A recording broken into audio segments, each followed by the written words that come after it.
दोस्तों, आज हम फिर एक बार चर्चा करेंगे बाबा साहब भीमराव अंबेडकर के बचपन की समस्याओं पर।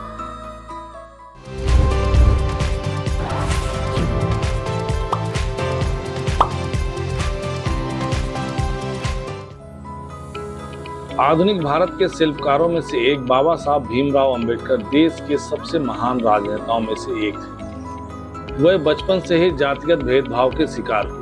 भीमराव ने समाज को छुआछूत और अस्पृश्यता से छुटकारा दिलाने में ही अपना जीवन खपा दिया। उन्होंने पाया कि देश की आबादी के बड़े हिस्से को नीचा और पिछड़ा बताकर विकास की मुख्य धारा से अलग रखा जा रहा है। उन्होंने कानून के तहत हर जात के लोगों को पढ़ाई और नौकरी में आरक्षण दिलाने का काम किया।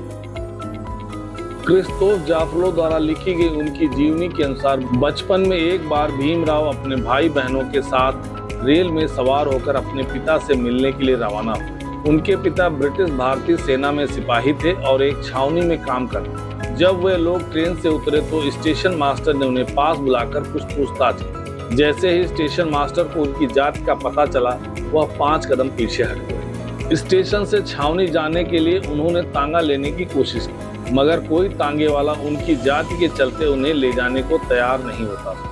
एक तांगे वाला तैयार हुआ, मगर उसने शर्त रखी कि तांगा बच्चों को खुद ही हाँकना होगा। भीमराव खुद तांगे को हाँक कर ले गए। बीच रास्ते में तांगे वाला तो खुद उतरकर एक ढाबे पर भोजन करने लगा, मगर ढाबे वाले ने बच्चों को अंदर नहीं घुसने दिया। उन सबको पास ही बह रही एक नदी से पानी पीकर अपनी प्यास बुझानी पड़ी।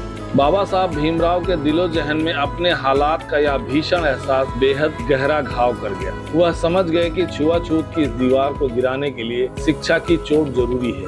उन्होंने मुंबई से मैट्रिकुलेशन की परीक्षा पास की, फिर वजीफा पाकर बीए किया। छात्रवृत्ति के दम पर ही वह अमेरिका और फिर लंदन पढ़ने गए। अपनी शैक्षणिक उपलब्धियों के चलते ही उन्होंने अंग्रेजों का ध्यान अपनी ओर खींचा और आगे चलकर देश की राजनीति को बदल कर रखा। साथियों, बाबा साहब भीमराव अंबेडकर के बारे में यह जानकारी आपको कैसी लगी, कमेंट करके जरूर बताएं। कहानी को तो आपने लाइक कर दिया, अब जल्दी से चैनल को सब्सक्राइब कर अपने दोस्तों के साथ शेयर करना ना भूलें। धन्यवाद।